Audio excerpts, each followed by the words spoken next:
much braver than I thought. Only because you're here. Drop the fucking act, bro. I know. I see through you, okay? What these many women didn't know, though, is that he'd always lied about the fact that he's single. That behind the scenes, he had a neglected and depressed girlfriend that he'd been with since 2021 and who has lived with him since 2024 in the same house. That's actually fucking sad, bro. Wait, so actually no one knew he has a girlfriend? I think that's the part that surprises me most. The fact that none of his friends knew either. Shocked he has a fucking girlfriend. Fucking been around this guy for 7 years, never knew that. That was crazy. The fact nobody apparently knew he had a girlfriend, not even his apparent closest friends whom he lived with in the past. No, I did not know. I did not know he had a girlfriend. I did not know. Which led to my tweet, because I thought my tweet was going to make it clear that I didn't know. My biggest takeaway from this was him saying that he knew Sykkuno had a girlfriend, but nobody else supposedly did? Like, huh. I knew he had a girlfriend, but that was like long before. There is a streamer called Sykkuno, and for the better part of 7 years, almost everyone who watched him, played games with him, lived with him, and called him a friend believed one very specific thing about him. The girls were not into him. I'll be totally honest, guys. So I'm like 20-something years old, right? And in that time, you know, there aren't too many people that have, hold on, let me turn on sad music for this. A lot of people see me say stuff like, girls aren't into me and stuff like that, you know? And they think I'm memeing, they think I'm trolling, they think I'm messing with people.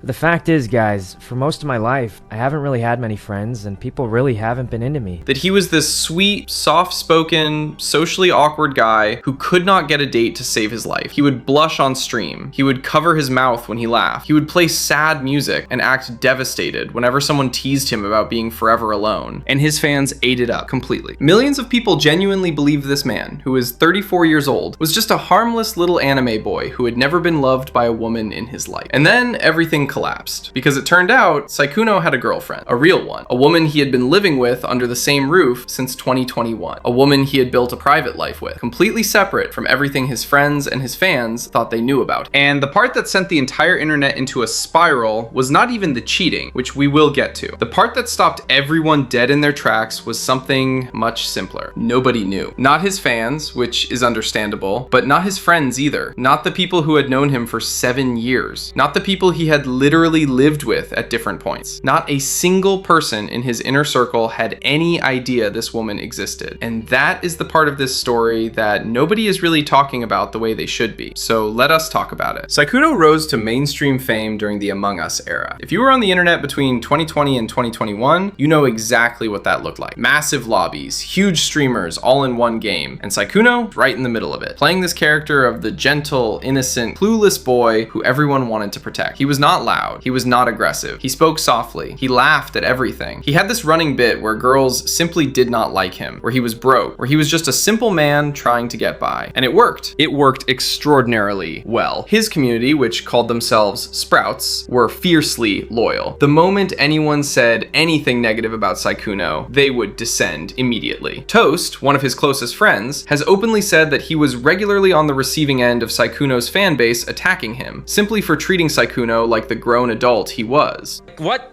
ticks me off is his viewers, his community, would just egg him on. And I've seen this happen where like someone in this game would complain, or like even a viewer's like, hey, maybe you shouldn't throw the entire game for everyone else. And then they would just like dogpile this guy who dare spoke up. Like, how dare you talk about our Shy King like that? He's just trying to have fun. And like sometimes Sykkuno would just like fixate on that comment. And it's one thing, like, I think streamers get tilted at comments all the time. I think that's completely normal. But his community would just like back him up, jump, and just verbally beat the shit out of this guy for even voicing a thought, like a thought against the masses. Mm-hmm. And then they're surprised, like, oh god, I can't believe Sykkuno turned out to be this like main character egocentric individual. Well, like you definitely contributed when you like said he can do no wrong, when you infantize him, when you baby him as a 30-year-old man, and then turns out that he and this is not to put the blame of what happened on his viewers or anything, He's only responsible for his own action. But man, I had to deal with years of Sykkuno fans His own getting, getting on my shit because I treated him like an adult. But to the Sykkuno fans that were toxic, fuck all of you. Fuck all of you. I swear to God, I am so cheesed, and what happened is horrible. But I hope you guys take a fucking look in the mirror and realize that Uwu boys and being toxic on behalf of a guy that is just a streamer and bullying other people just because they voice their opinion, just because they're like, hey Sykkuno, maybe you shouldn't pull your knife out in this Valorant tournament with 40 other creators so you can farm one clip. And it's crazy, because I used to be annoyed with Toast that he always treated him the way he did. Backhand remarks, cold shoulder, ignoring him, etc. And this whole thing came out, and I'm like, shit, Toast knew since day one. Crazy how Toast was right about both Lily and Sykkuno. That should have been the first sign. Now here is what actually came out. Sykkuno had a girlfriend he had been living with since 2021. At the same time, he was privately pursuing multiple female streamers, specifically smaller creators with significantly less following than him. He was sending them money, he was sending flirtatious messages. He flew to Paris for a TFT tournament, a tournament where his own friends were also competing, and allegedly shared a room with one of the girls involved in this situation. I went to Evo Las Vegas alone, but I wasn't alone. I shared a hotel room with Sykkuno, but I didn't know that he had other intentions. And I didn't ask him to share a room with me. I just simply asked him, hey, are you going to Evo Las Vegas? He said yes. And I said, oh, I'm trying to go this year. I'm looking at hotels and everything's so expensive. Do you pretty much have like any recommendations? Like, I know he lives in Las Vegas. And he said, oh, you're planning on coming. I actually have room if you just want to like room with me. And I said, and I at first was not against it. I was like, are you sure? Like, no, I don't want to intrude. Like, I don't mind getting my own hotel and all this. Like, I was insistent on being like, oh no, it's fine. And then he said, no, like, I have extra room. I already paid for it. And I even asked him, I'm like, are you rooming with a group or with friends? And he said, no, but there's 2 beds. So like, you'll get your own bed, you know, like, yeah. So I took his offer. His closest people were right there in Paris with him and had absolutely no idea. The girl who eventually exposed him recorded a phone call with him in which he essentially confirmed everything. And in that same call, even she told him she would be willing to continue things if he just broke up with his girlfriend. That's it. Like, what's it? Probably never talking again. You and me? Yes. What? Why? Is that not why? What is why? I'm still upset with you, but you didn't cheat on me. You can still talk to me and be, like, make up for your actions. Don't get me wrong, because I always am there for second chances. But I never will forgive you for cheating on her. That's... You're telling me how you wanted me to come visit you in Vegas, and how you wanted to go on a date, and how you were serious about me. And how you really meant it, and how you wanted to go get a cat together. Yes. Yeah. Why? Why didn't you just break off the relationship then? Because the combination of remembering how it was, some part of me hoping it go back to that, and... Well, obviously it's not going to go back to that if you're actively cheating on her. It's only going to get worse. I think that's really on you, bud. And I know you're smarter than that. I'm not. I mean, for fuck's sake, you're a 34-year-old man. Yes, you are. Stop acting like you're a child. You knew damn well in the back of your head that wasn't gonna end up well. Yeah. Which tells you something about the entire situation. But the point is, by the time that call was recorded, the damage was already done and it was going public. The cheating is one thing. Cheating is wrong. It is a betrayal, and it is a choice that this 34-year-old man made repeatedly over the course of years. But what made this particular scandal travel far beyond the streaming community, what made people who had not thought about Among Us in 5 years suddenly stop scrolling, was one specific detail. His friends did not know either. And that is genuinely difficult to process. process. Scarra, who had been in this friend group for 7 years, confirmed it on stream. He said it plainly. He did not know Sykkuno had a girlfriend. He did not know. And the tweet he posted expressing disappointment, which he thought would make it clear that he had been in the dark, ended up creating even more chaos because people assumed he must have known. But he did not. 7 years. Never knew she existed. Toast addressed it on stream in the most Toast way possible. He made his audience sit through his entire Pokemon team breakdown before he would say anything. And when he finally spoke, his whole statement was essentially this. I know a lot of people here are here for the tea, but in order to get the tea, you have to sit through me talking about my Pokemon team. That's the deal. What happened? It's sad. It's sad. It's sad. It's disappointing. It's sad. And I don't think that's really all I'm comfortable talking about, right? If and when Sykkuno makes a statement, you guys can hear from him, from me. I'm sad about it. Yeah. That's it. Which, honestly, when you think about it, is the most honest reaction anyone gave. Toast did not perform grief. He did not make a whole thing out of it. He just said what he felt and moved on. And later on his podcast with Yvonne, he explained his perspective more. I just thought everyone knew that uwu shy anime boys didn't exist in the real world. I thought we were all in on this kind of persona he was putting forth. So for me, it wasn't super shocking. It wasn't like finding out Mr. Rogers was drug smoking, drinking guy. It was just like, oh, I mean, he's not actually a uwu shy anime boy. Like that clip that's going around, it's kind of like me acknowledging the fact like, guys, we know he's not a shy uwu anime boy, right? He's a 30-year-old man. This is like a persona thing. What he did not know was that Sykkuno was playing that same character for all of them too. Yvonne was more direct about it. She lived with Sykkuno across multiple houses over the years. She played games with him regularly, and she said something on the podcast that revealed exactly how deep the deception ran. Well, yes and no, but I felt like he did do that even around us. Like, he had the time where I felt like he wasn't who he made himself out to be in the public was when he talked about money or like other things here and there, but he would still say stuff like, oh, I don't talk to, you think I talk to girls, and like all this stuff. She said it was not just that he kept his girlfriend's secret. It was that he actively maintained the single persona, even off camera, even in private, even around his own friends. He would tell Yvonne things like, girls do not even talk to me in real life, not for content, not for a stream, in actual private conversations, which means this was not a streaming character he turned off at the end of the day. He was running this act on everyone, 24 hours a day, 7 days a week for years. And then there is Blau, who added a completely separate layer to this entire situation. Blau came out and explained that he had his own falling out with Sykkuno roughly 2 years before any of this went public, and it had nothing to do with the girlfriend or the cheating. It's unrelated to any of this. I did not know any of this shit. I did not know he was fucking cheating. I knew he had a girlfriend, but that was like long before.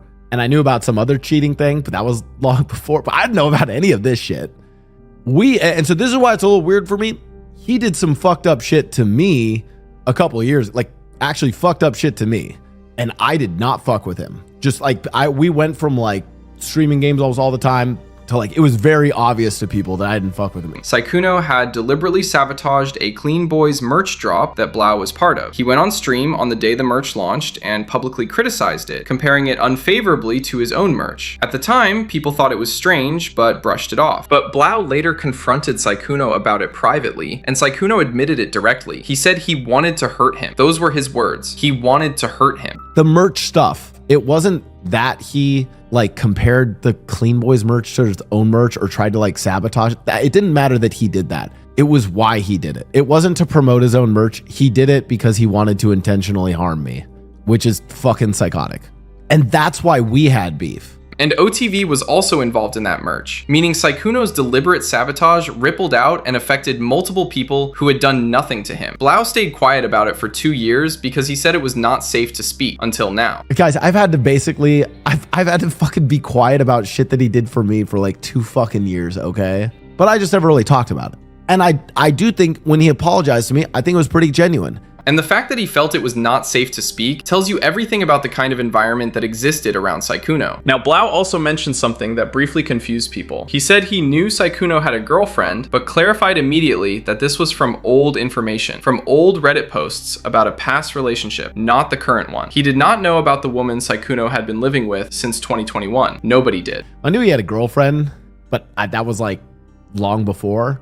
And I knew about some other cheating thing, but that was long before. But I didn't know about any of this shit. And that is the thing that keeps coming back, no matter how many times you look at this situation. This was not a secret that slipped through the cracks. This was a secret that was actively, deliberately, and successfully maintained for years across multiple friendships, multiple living situations, and multiple continents. The man flew to Paris for a tournament with his friends and was allegedly sharing a room with another woman. And not one person knew. The reason this story broke out of the streaming world entirely is exactly that, because cheating happens everywhere and people understand cheating. But the idea that someone maintained a completely hidden private life from the people closest to them, people he had lived with, people he had known for 7 years, that is the part that does not make sense on a surface level. And that is the part that everyone outside the streaming community latched onto immediately. The normies heard about it. People who had not watched Among Us since the pandemic came back for this. Because the question it raises is not just about Sykkuno. It is about how well you can ever really know someone. And the answer this situation gives you is not a comfortable one. Let's get into exactly how he pulled it off. Here's the thing about secrets. They do not keep themselves. Somebody has to work to keep them. And when you start looking closely at how Sykkuno operated, not just on stream, but in his actual day-to-day life, you realize very quickly that none of this happened by accident. The hidden girlfriend, the separate life, the years of nobody knowing anything, that was not luck. That was a system, a deliberate, carefully maintained system that he built and ran for years. And once you see it, you cannot unsee it. So let us walk through exactly how he did it. The first piece of the puzzle is geography. When Sykkuno decided to leave Los Angeles and move to Las Vegas, he told everyone it was for tax reasons. And maybe that was part of it, but think about what that move actually created. It put physical distance between him and every single person in his friend group. Nobody was dropping by unannounced. Nobody was coming over for a casual hangout and meeting someone unexpected. His LA friends stayed in LA, his girlfriend stayed in Vegas, and those two worlds never had to intersect. It was the perfect structural solution to what would otherwise have been a logistical nightmare. How do you hide a live-in girlfriend from people you see regularly? You stop seeing them regularly. You move states. And then when anyone asks why you never come to LA anymore, you say taxes. And when people did want to see him, when friends would try to make plans, there was always an excuse ready. The one that kept coming up, the one that several people noticed in hindsight, was the sister excuse. He would regularly tell people his sister was visiting, which was why he could not have people over or could not go out. He used it often enough that people noticed it as a pattern, not just a one-off. Somebody who barely invited anyone to anything outside of gaming sessions was constantly citing a visiting sister as the reason he was unavailable. And now, with everything that has come out, the question of who was actually in that apartment becomes a very different conversation. Then there is his girlfriend herself. It has come out that she has agoraphobia, a condition that makes leaving the house genuinely difficult, and that she is financially dependent on Sykkuno. Think about what that combination means in practical terms. She was not going to show up at a convention. She was not going to appear on a stream. She was not going to be somewhere public where someone might recognize her or connect her to him. Her condition and her financial situation made her, through no fault of her own, the easiest person in the world to keep hidden. She was already living a private, enclosed life. Sykkuno just made sure his public life never touched it. Some people have gone further and raised the concern that he may have had reasons to keep her in that situation. That keeping someone financially dependent and isolated is not something that happens entirely by accident either. That is a darker dimension of this that deserves to be named, even if it cannot be fully proved. And then there is Paris. This is the detail that genuinely stops you cold when you sit with it. The TFT tournament in Paris. Sykkuno traveled there to compete. His friends were also there, people from his own inner circle, people who had known him for years. And according to what came out, he was allegedly sharing a room with one of the girls involved in the situation during that same trip. His friends were right there at the same tournament in the same city, and they had no idea. That is not just a secret kept from fans watching a stream. That is a secret kept from people physically present in the same location. The level of compartmentalization required to pull that off is not something most people are capable of or willing to do, but the geography and the logistics as calculated as they were, are actually the secondary part of how this worked, because the primary mechanism, the thing that made all of it possible in the first place, was the persona. The Girls Are Not Into Me act was not just content. It was not just a streaming character that Sykkuno turned on for his audience and turned off when the camera went dark. Yvonne confirmed this directly on the podcast. She said that Sykkuno maintained that same persona in private, in real life, in actual conversations with his own friends. He would tell her things like, girls do not even talk to me, when they were not streaming, when there was no audience, when there was nothing to perform for. Which means the people closest to him were operating on completely false information about who he was and what his life looked like. His friends did not try to set him up with anyone because he told them nobody was interested in him. The female streamers he was privately pursuing were far more open and trusting with him than they would have been otherwise because he seemed completely harmless. And crucially, nobody in his circle ever questioned his interactions with women, never raised an eyebrow, never thought twice, because as far as they knew, he was perpetually, hopelessly single. The uwu persona was the alibi, and it worked on everyone. Toast put it one way on the podcast. He said he always assumed they were all in on the joke, that everyone understood the shy anime boy thing was a character, and that the real Sykkuno was just a normal guy underneath it. What Toast did not account for was that Sykkuno was running that same character on all of them too. Not just the fans, not just the internet, his actual friends, the people he had lived with. They were all receiving the same performance, just a slightly different version of it. And that is a completely different thing from playing a persona for an audience. That is sustained deception of the people who trusted you most. And here is where Toast's now famous clip becomes even more interesting. 5 years before any of this came out, on a podcast, Toast said something that the internet has been replaying ever since. Toast? Toast. Well, my first impression of you was similar to my first impression of Lily.